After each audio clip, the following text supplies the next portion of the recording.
የተወዳጁ ድምፃዊ ሃጫሉ ሁንዴሳ ወንድም ዝምታውን ሰበረ። ዝምታ ይብቃ ሲልም ግልጽ ማስጠንቀቂያ ሰጥቷል። የታዋቂው ድምፃዊ ሃጫሉ ሁንዴሳ ወንድም ሲሳይ ሁንዴሳ ከአርቲስቱ ህልፈት በኋላ ለዓመታት ሲታዘባቸው የቆዩትን ኩነቶች አስመልክቶ ለመጀመሪያ ጊዜ ጠንከር ያለ መልእክት አስተላልፏል። ጉዳዩ ቀጥታ የመንግስት አካላትን የሚነካና የሚዳስስ ነው። ምክንያቱም የሃጫሉ ሁንዴሳ ወንድም ድራማዊ ብቃ ሐውልቱ መመረቅ የነበረበት አሁን አይደለም፣ ለፖለቲካና ለራሳችሁ ፍላጎት አትጠቀሙበት ሲልም ተናግሯል። ከዛ በፊት ግን ታሪክን የኋሊት ስለ ሃጫሉ በበርካታ አድናቂዎቹ ዘንድ የሚወደደው ድምፃዊ ሃጫሉ ሁንዴሳ ለመጨረሻ ጊዜ በቴሌቪዥን መስኮት ቀርቦ ቃለ ምልልስ ያደረገው ሰኔ 15 2012 ዓ.ም በኦኤምኤን የቴሌቪዥን ጣቢያ ነበር። ከሳምንት በኋላ ሰኔ 22 2012 ምሽት የሞቱ ዜና ተሰማ። ሰኔ 24 2012 ዓ.ም ደግሞ ግብዓተ መሬቱ በተወለደበት አምቦ ከተማ ተፈጸመ። የሃጫሉ ህልፈት ሚሊዮኖችን አስደንግጧል፣ በርካቶችን አስቆጥቷል፣ አሳዝኗል። ግድያውን ተከትሎ በተነሳው አለመረጋጋት ከ167 በላይ ሰዎች ሕይወታቸውን ሲያጡ በሺዎች የሚቆጠሩ ደግሞ ቤት ንብረታቸው ዶግ አመድ ሆኗል። ከ7000 ሰዎች በላይ በተከሰተው ሁከት ምክንያት ተይዘው መታሰራቸውን የመንግስት ባለስልጣናት ከሰጡት መግለጫ መረዳት ይቻላል። አርቲስት ሃጫሉ ሁንዴሳ ከመገደሉ ከአንድ ሳምንት በፊት በኦሮሚያ ሚዲያ ኦኤምኤን ጋር ያደረገው ቃለ መጠይቅ አየር ላይ ውሎ ነበር። ሃጫሉ ለመጨረሻ ጊዜ ለህዝብ የታየው በዚህ ቃለ መጠይቅ ላይ ነው። ሃጫሉ ከኦኤምኤን ጋር በነበረው ቆይታ በሰጣቸው አስተያየቶች መነጋገሪያም ሆኖ ነበር።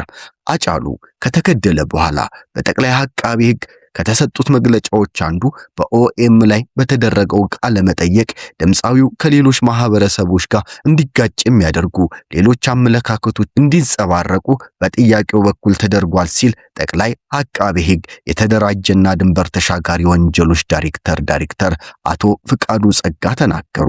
ሰኔ 23 ረፈር ላይ በአዲስ አበባ የሚገኘው የኦኤምኤን ቢሮ በፌዴራል ፖሊስ ብርበራ ተካሄደበት፣ እንዲዘጋም ተደረገ።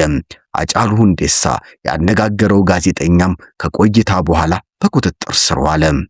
ሰኔ 22 ምሽት 3:30 አካባቢ አርቲስት ሃጫሉ ሁንዴሳ ማንነታቸው ባልታወቁ ሰዎች ገላን ኮንዶሚኒየም ተብሎ በሚጠራ ስፍራ በጥይት ተመቶ መገደሉን የአዲስ አበባ ፖሊስ ከእኩለ ሌሊት በኋላ ይፋ አደረገ። የአዲስ አበባ ፖሊስ ኮሚሽነር ጌቱ አርጋው በብሔራዊ ቴሌቪዥን ቀርበው በተናገሩበት ወቅት በግድያ ወንጀል የተጠረጠሩ ሰዎች በቁጥጥር ስር መዋላቸውን ገለጹ። ሃጫሉ ሁንዴሳ በጥይት ተመቶ የመገደሉን ዜና በፖሊስ መግለጫ በፊት በማህበራዊ ሚዲያዎች ላይ መዘዋወር የጀመረው ከምሽቱ 5:30 አካባቢ ጀምሮ ነበር። ሌሊቱን በፌስቡክ አማካኝነት ሲሰራጭ የነበረው የቀጥታ ስርጭት በርካቶች መንገድ ላይ በመውጣት ሲያለቅሱ ታይተዋል። ሃጫሉ በጥይት ከተመታ በኋላ ጥሩነሽ ቤጂንግ ሆስፒታል ተወስዶም ነበር። ከዚያም የሃጫሉ አስክሬን ለምርመራ ወደ ጳውሎስ ሆስፒታል ተላከም። የሃጫሉን ግድያ ተከትሎ በተለያዩ የኦሮሚያ ከተሞች ቁጣ ተነሳ፣ አለመረጋጋት ተከሰተ። በንጹሃን ዜጎች ሕይወትና ንብረት ላይም ጥቃት ተፈጸመ። ንጋት ላይ አዳማ፣ ጅማ፣ ጭሮ ባሉ ከተሞች የተቃውሞ ሰልፎች ተካሄዱ። በምስራቅና በምዕራብ ኦሮሚያ የሚገኙ ከተሞች ደግሞ መንገዳቸው ተዘጋ። በሌሎች አካባቢዎች ደግሞ ማክሰኞ አጥቢያ ላይ ጥቃቶች ተፈጸሙ። በተለይ በባሌና በአርሲ አካባቢዎች ጥቃቶች በንጹህ ዜጎች ላይ ተፈጸሙ። በዚህም በርካታ ሰዎች ተገደሉ፣ ንብረቶችም ወደሙ። የሃጫሉ ሞት ተከትሎ ማክሰኞ ሰኔ 23 ጀምሮ የተለያዩ ሰዎች ሐዘናቸውን መግለጽ ጀመሩ። ጠቅላይ ሚኒስትር አብይ አህመድ በድምፃዊ ሞት የተሰማቸውን ሐዘን ውድ ሕይወት አጥተናል ካሉ በኋላ የዚህ ድንቅና አንጸባራቂ ወጣት አርቲስት ሃጫሉ ሁንዴሳ ሕይወት መቀጠፉ ከተሰማ ጀምሮ ከባድ ሐዘን ውስጥ ለምትገኙ ሁሉ መጽናናትን እመኛለሁ በማለት ሐዘናቸውን ገለጹ። በጊዜው የፌዴራል ጠቅላይ አቃቤ ሕግ የነበሩት ወይዘሮ አዳነች አቤቤ በድምፃዊው ግድያ ከባድ ሐዘን እንደተሰማቸው ገልጾ ሃጫሉን የገደለው ማንም ይሁን ማን ከሕግ ማምለጥ አይችልም ሲሉ ድምፃቸውን ከፍ አድርገው ተናገሩ። በጊዜው የአዲስ አበባ ከተማ ምክትል ከንቲባ ኢንጂነር ታከለ ኡማ፣ የኦሮሚያ ክልል ፕሬዝዳንት ሽመልስ አብዲሳና ሌሎች የመንግስት ባለስልጣናት የተሰማቸውን ጥልቅ ሐዘን ከእንባ ጋር ታጅበው ገለጹ። ሃጫሉን ግን አላነሱትም። የአርቲስቱን አስክሬን ለማጀብና ለመሸኘት በሺህ የሚቆጠሩ ሰዎች ከአዲስ አበባ ዙሪያ ወደ መዲናዋ አዲስ አበባ ተመሙ። ይሄ ጉዞ የጀመረው ከሰኔ 23 ንጋት በፊት ነበር። ብዙም ሳይቆይ የአርቲስት ሃጫሉ ሁንዴሳ አስክሬን ግብዓተ መሬት መፈጸም ባለበት ስፍራ ላይ አለመግባባት ተፈጠረ። የኦሮሚያ ክልል ፕሬዝዳንት ሽመልስ አብዲሳና በጊዜው የአዲስ አበባ ምክትል ከንቲባ የነበሩት ኢንጂነር ታከለ ኡማን ጨምሮ የመንግስት ባለስልጣናት የአርቲስቱ ቤተሰቦች ቀብሩ እንዲፈጸም የሚፈልጉት በአምቦ እንደሆነ ተናገሩ። የሃጫሉ ወንድም ሀብታሙ ሁንዴሳ ቤተሰቡ ሃጫሉ እንዲቀበር የሚፈልገው በአምቦ ከተማ ውስጥ ነው ሲል በወቅቱ ለቢቢሲ ተናገረ። የአርቲስት ሃጫሉ አስክሬን ከጳውሎስ ሆስፒታል አምቦ ያመራ ቡራዩ ከደረሰ በኋላ የቀብር ስርዓቱ በአዲስ አበባ ነው መፈጸም ያለበት የሚሉት ወደ አዲስ አበባ እንዲመለስ ተደርጎ ለተወሰኑ ሰዓታት በኦሮሚያ ባህል ማዕከል ውስጥ እንዲቆይ ተደረገ። ከዚያም አስክሬኑ በአዲስ አበባ ስቴዲየም አቅራቢያ ከሚገኘው የኦሮሚያ ባህል ማዕከል በሄሊኮፕተር ተጭኖ ከአምቦ ከተማ በቅርብ ርቀት ወደምትገኘው ሆሞቾ አሜሽን ኢንጂነሪንግ ኢንዱስትሪ ተወሰደ። ማክሰኞ ሰኔ 23 ጃዋር መሐመድና በቀለ ገርባን ጨምሮ 35 ሰዎች በቁጥጥር ስር እንዲውሉ መደረጉን የፌዴራል ፖሊስና የኦሮሚያ ፖሊስ ኮሚሽነር በጋራ በሰጡት መግለጫ አሳወቁ። በወቅቱ ጃዋር ላይ ከቀረበው ክስ መካከል በጃዋር መሐመድ የሚመራው ቡድን የአርቲስት ሃጫሉ ሁንዴሳን አስክሬን ወደ አምቦ እንዳይሄድ አድርጓል የሚል ነበረ። የኦሮሚያ ፖሊስ ኮሚሽን ኮሚሽነር አራርሳ መርዳሳ በበኩላቸው በጃዋር መሐመድ የሚመራው ቡድን አስክሬኑ በቤተሰቡ ጥያቄ መሰረት ከጳውሎስ ሆስፒታል ወጥቶ ወደ አምቦ እየተሸኘ ሳለ ከቤተሰቡ ፍቃድ ውጪ ቡራዮ ሲደርስ ወደ አዲስ አበባ እንዲመለስ አድርጓል ሲሉ ተናገሩ። የኢንተርኔት አገልግሎት በመላው ሀገሪቱ ለ3 ሳምንታት ያህል ተቋረጠ። ከአርቲስቱ ግድያ ማግስት ማክሰኞ 23 ጀምሮ ነበር ይህም የተከሰተው። ቅድሚያ የሞባይል ዳታ ከዚያም የብሮድባንድ ኢንተርኔት አገልግሎት መቋረጥ በወቅቱ ተጠቃሚዎች ለቢቢሲ ተናግረው ነበረ።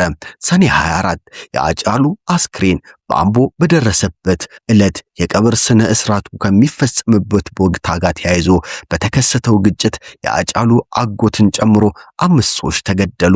ከሃጫሉ አጎት በተጨማሪ 3 የቤተሰቡ አባላት በጥይት ተመተው የተለያዩ ጉዳት እንደደረሰባቸው የሃጫሉ ወንድም ሀብታሙ ሁንዴሳ ለቢቢሲ ተናገረም። ሰኔ 25 የድምፃዊ ሃጫሉ ሁንዴሳ የቀብር ስነ ስርዓት በአምቦ ከተማ በሚገኘው የገዳም ኢየሱስ ቤተክርስቲያን ውስጥ ተፈጸመ። በአምቦ ዩኒቨርሲቲ ስቴዲየም በተካሄደው የሽኝት ፕሮግራም ሆነ የቀብር ስነ ስርዓት በተፈጸመበት ቤተክርስቲያን በደህንነት ስጋት ምክንያት የተገኙት ሰው ቁጥር ዝቅተኛ ነበረ። የአርቲስት ሃጫሉ የቅርብ ጓደኞችና የቤተሰብ አባላት ሳይቀሩ በቀብር ስነ ስርዓቱ ላይ መገኘት ባለመቻላቸው ስርዓቱን በኦቢኤን ቴሌቪዥን ለመከታተል ተገደዋል። ለቀብሩ ከአምቦ ዙሪያ የሚመጡ ሰዎች ወደ ከተማው እንዳይገቡ ተከልክለውም ነበር። የመንግስት የጸጥታ ኃይሎች ሐዘንተኞች ወደ ከተማው እንዳይገቡና ወደ መጡበት እንዲመለሱ ለማድረግ አስለቃስ ጭስ ሲተኩስ ነበር ሲሉ አንዳንድ የከተማው ነዋሪዎች በወቅቱ ለቢቢሲ ተናግረዋል።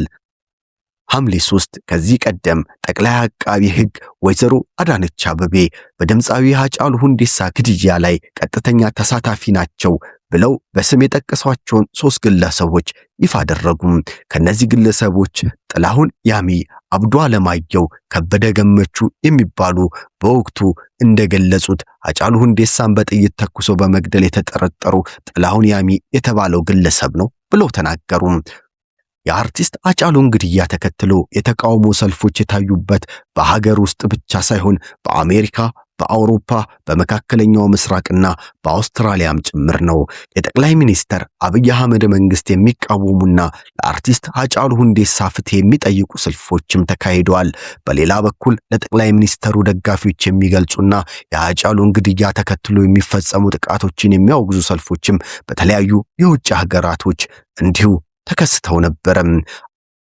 አቶ ሁንዴሳ ቦንሳ ልጃቸውን ሲያስታውሱት ልጄ ጀግና ነው፣ ለእውነት ይሞታል ይላሉ። ሃጫሉ ከልጅነቱ ጀምሮ ጀግናና ደፋር ነበር። ውሸት አይወድም፣ እውነት ነው የሚወደው፣ የሚሞተው ለእውነት ነው የሚሉት የሃጫሉ ወላጅ አባት አቶ ሁንዴሳ ቦንሳ ሃጫሉን ለሞት የዳረገው ለወገኑ መቆርቆሩና ያገባኛል በማለቱ ነው ሲሉ ተናግረዋል። እኔን የሚያበሳጨኝ ነገር ሃጫሉ እንደሱ ጀግና በሆነ ሰው ሳይሆን በገንዘብ በተገዙ ፈሪዎች መንገድ ላይ መቅረቱ ነው ሲሉ ያክላሉ። ሃጫሉ ሁንዴሳ ተወልዶ ያደገው ከአዲስ አበባ በስተምዕራብ 100 ኪሎ ሜትሮች ርቀት ላይ በምትገኘው አምቦ ከተማ ውስጥ ነው። እናቱ ወይዘሮ ጉደቱ ሆራ ሃጫሉ ከልጅነቱ ታሪክ መስማትና መናገር ዝንባሌዎች ችሎታዎችንም ጠንቅቆ የመረዳት አቅም እንደነበረው ደጋግሞ ይናገራሉ። አባቱ አቶ ሁንዴሳ ቦንሳ ደግሞ ልጃቸው ሃጫሉ በትምህርቱም ዓለም ገፍቶ ዶክተር ወይም ዩኒቨርሲቲ መምህር እንዲሆንላቸው ከፍተኛ ፍላጎት ነበራቸው። ሃጫሉ ግን ገና ከልጅነቱ ጀምሮ ፍቅሩ ወደ ሙዚቃው አዘነበለም። ሃጫሉ የሁለተኛ ደረጃ ተማሪ ሳለ በ1995 ዓመተ ምህረት የ17 ዓመት ታዳጊ እንዳለ ታስሮ ለ5 ዓመታት በተለምዶ ከርቸሌ ተብሎ ወደሚጠራው አቦ የሚገኘው እስር ቤት አሳልፏል። መታሰሩ በይበልጥ በሰዎች ላይ የሚደርሰውን ግፍና ጭቆና እንዲገባው ማድረጉን በአንድ ወቅትም ሃጫሉ ተናግሮ ነበር። የሙዚቃ ግጥሞችና ዜማዎችን መጻፍ የጀመረው እስር ላይ እንዳለ ነበር። ከ5 ዓመት በኋላ ሲለቀቅ የደረሰበትን በደል ለመቃወም ለሚሊዮኖች ድምጽ ለመሆን ወስኖ እንደወጣ ይናገራል። ሃጫሉ በአጭር ጊዜ በኦሮምኛ ተናጋሪ ህዝብ ዘንድ ብቻ ሳይሆን በመላው ሀገሪቱ ተወዳጅ የሆነለትን ሳኚ ሞቲ የተሰኘውን አልበም አቀረበ። የዚህ ሙዚቃ ስብስብ አብዛኞቹ ግጥሞችና ዜማዎች የሃጫሉ እስር ላይ ያለ የሰራቸው እንደነበር ይናገራል። የ36 ዓመቱ ሃጫሉ ሁንዴሳ 3 ልጆች ነበሩት። አርቲስት ሃጫሉ ሁንዴሳ ለህዝብ ጆሮ ያደረሰው ከ7 ያላነሱ የሙዚቃ ስራዎችና የተለያዩ ስቱዲዮዎች ውስጥ የሚገኙ ድንቅ ስራዎችም እንዳሉት ጓደኞቹ ይናገራሉ። የተወዳጁ ድምፃዊ ሃጫሉ ሁንዴሳ ወንድም ዝምታውን ሰበረ። ዝምታ ይብቃ ሲልም ግልጽ ማስጠንቀቂያ ሰጥቷል። የታዋቂው ድምፃዊ ሃጫሉ ሁንዴሳ ወንድም ሲሳይ ሁንዴሳ ከአርቲስቱ ህልፈት በኋላ ለዓመታት ሲታዘባቸው የቆዩትን ኩነቶች አስመልክቶ ለመጀመሪያ ጊዜ ጠንከር ያለ መልእክት አስተላልፏል። ሲሳይ ይህንን መልእክት ያስተላለፈው ዝምታን እንደ መስማማት ለሚቆጥሩ አካላት ምላሽ መስጠት ግዴታ መሆኑንም እንዲሁ ተናግሯል። ሲሳይ ሁንዴሳ ባወጣው መግለጫ ከአርቲስቱ ሞት በኋላ ወዳጅ መሳይ ገዳዮችና የቅርብ ነን የሚሉ ግለሰቦች ሲፈጽሟቸው የነበሩ ድርጊቶችን ፍጹም ነውር ሲልም ገልጿቸዋል። እስካሁን ዝምታን የመረጠው ከድርጊቶቹ ጀርባ ያለውን ድብቅ ፍላጎት ስለሚረዳ እንደነበር የገለጸው ሲሳይ ከእንግዲህ በኋላ ግን የሃጫሉን ክብርና ማንነት በሚመጥን መልኩ ግልጽና የማያሻማ መልስ መስጠት አስፈላጊ መሆኑን አስረድቷል። በተለይም ከሃጫሉ ሁንዴሳ መታሰቢያ ሐውልት ጋር ተያይዞ የሚታየው እንቅስቃሴ ድራማ ነው ሲልም ተናግሯል። እንግዲህ ድራማ ነው ሲል የተናገረው የሃጫሉ ሁንዴሳ ሐውልት ከተሰራ ረጅም ጊዜ እንደሆነው ይታወቃል። ይሄ ሐውልት መመረቅ የነበረበት ዛሬ ላይ አልነበረም፣ ረጅም ጊዜ ቆይቷል። መመረቅ የነበረበት በዚህ ወቅት ድራማው ካበቃ በኋላ ወይም ደግሞ የሚፈልጉትን ክዋኔ ከከወኑ በኋላ አይደለም።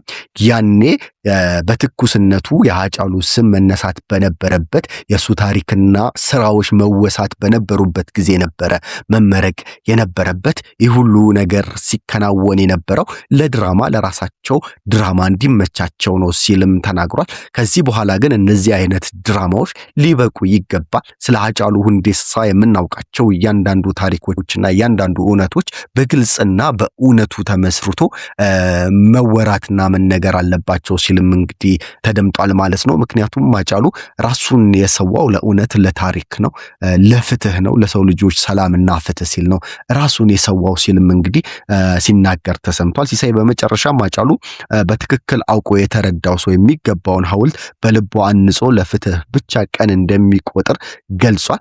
የጊዜ ጉዳይ ነው ሲልም እንግዲህ ማስጠንቀቂያ መሰል መልእክቱን አስተላልፏል ማለት ነው።